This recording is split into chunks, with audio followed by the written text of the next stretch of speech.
Merdeka belajar wujud yang nyata. Raih mimpimu juga cita-cita. Generasi emas Indonesia. Profil pelajar Pancasila tanamkan di dalam dada. Saya Litania Pasa, calon guru penggerak angkatan ke-9 dari Kabupaten Sidoarjo. Kali ini akan mewawancarai Ibu Uswatun Aisyah sebagai Kepala Sekolah dari SMP Islam Terpadu Darul Fikri Sidoarjo dalam mempelajari demonstrasi kontekstual tentang pengambilan keputusan berbasis nilai-nilai kebajikan sebagai seorang pemimpin. Oke. Assalamualaikum Bu Uswatun, gimana kabarnya? Alhamdulillah. Alhamdulillah. Boleh ya Bu mau tanya-tanya seputar kepemimpinan kepada Ibu selaku Kepala Sekolah dari Darul Fikri? Silakan. Oke, untuk pertanyaan pertama ya Bu, selama ini bagaimana Ibu itu dapat mengidentifikasi kasus-kasus yang merupakan dilema etika atau bujukan moral seperti itu? Jadi lebih pada bagaimana mengidentifikasi kasus ya, atau permasalahan. Maka biasanya saya cenderung pertama melihat nilai-nilai, adakah nilai-nilai yang bertabrakan. Yang kedua melihat dari pihak-pihak yang terlibat. Jika dari pihak-pihak yang terlibat ini memberikan argumen atau memberikan data yang saling kontra satu dengan yang lain, saya rasa itu sudah bisa dikategorikan dilema etika.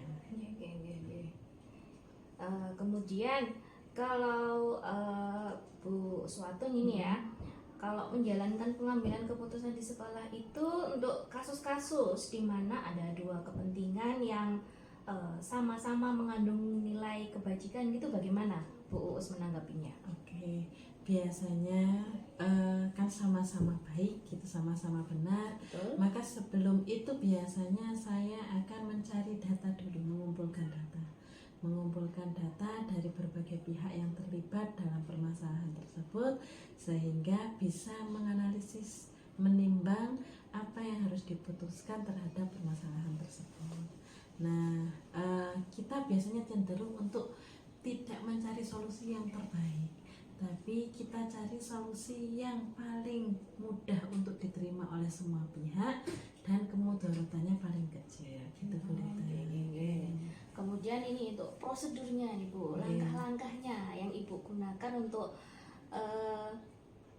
menyelesaikan masalah dilema etika tersebut. Oke, seperti yang saya sebutkan sebelumnya, saya cenderung lebih suka mengumpulkan data terlebih dahulu. Kita kumpulkan data, kita dengarkan argumen-argumen dan masukan-masukan dari semua pihak yang terkait, yang terlibat dalam permasalahan ini. Kemudian kita pertimbangkan, baru kemudian kita membuat pertimbangan.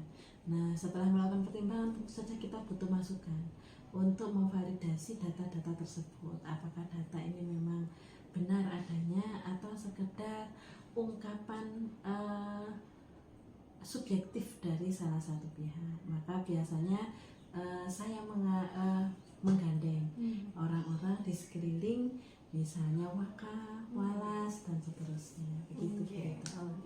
Kemudian menurut Bu Uswatun itu hal-hal efektif apa yang biasa Ibu Uswatun lakukan selama ini? Oke, hal paling efektif ya untuk kita menyelesaikan masalah itu adalah keluasan dalam berkomunikasi. Ya, saat kita luas berkomunikasi dengan berbagai pihak yang terkait dalam permasalahan itu, kadangkala permasalahan itu akan terselesaikan dengan sendirinya tanpa panjang lebar. Kenapa? Karena biasanya cenderung permasalahan itu ada karena kurang luasnya dalam berkomunikasi. Perlu ada yang rela mendengar.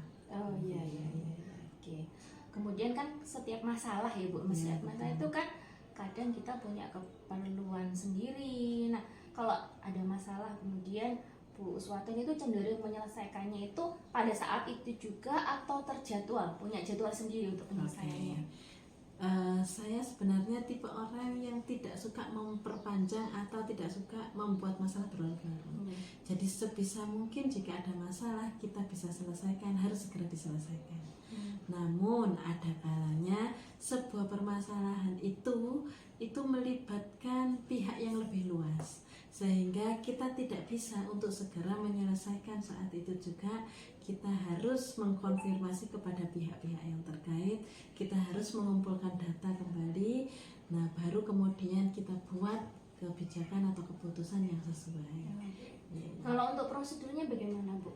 Prosedurnya hampir sama, Bu Lita. Jadi intinya kalau menurut saya adalah itu tadi, kita itu harus cenderung luas berkomunikasi, kemudian memperbanyak mendengar, memperbanyak melihat gitu ya. Kita sebagai pemimpin itu harus mampu mengaktifkan seluruh indera kita untuk bisa menerima, untuk bisa open mind, untuk bisa open heart terhadap suatu masalah. Bisa jadi orang itu marah-marah sekali, tapi pada kenyataannya itu hanya ungkapan luapan emosi saja, bukan inti dari permasalahannya.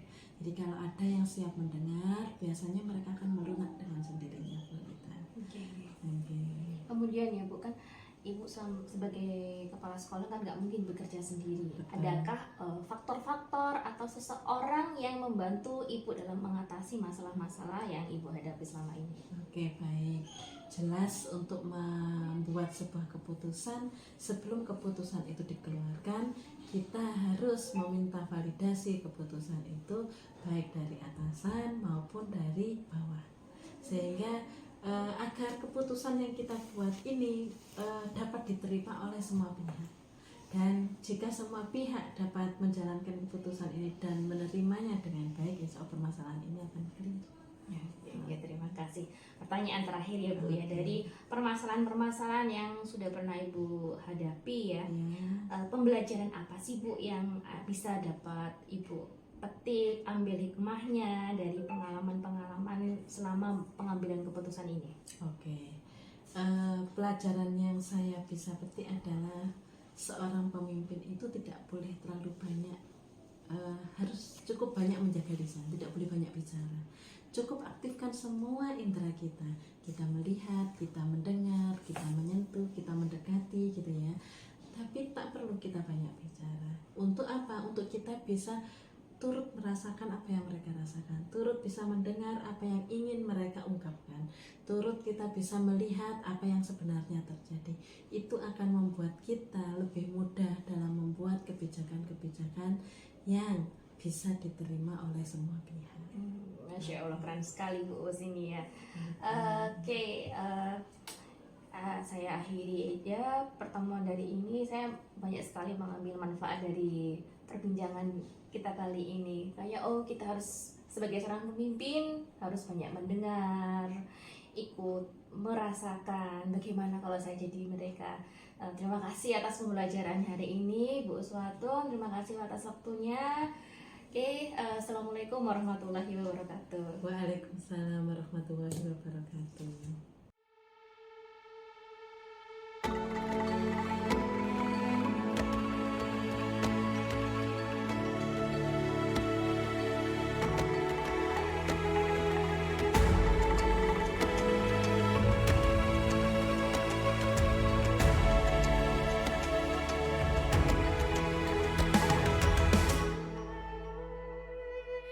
Ayo memilih apa yang kau suka, merdeka belajar wujud yang nyata. Raih mimpimu juga cita-cita, generasi emas Indonesia. Profil pelajar Pancasila tanamkan di dalam dada. Profil pelajar Pancasila.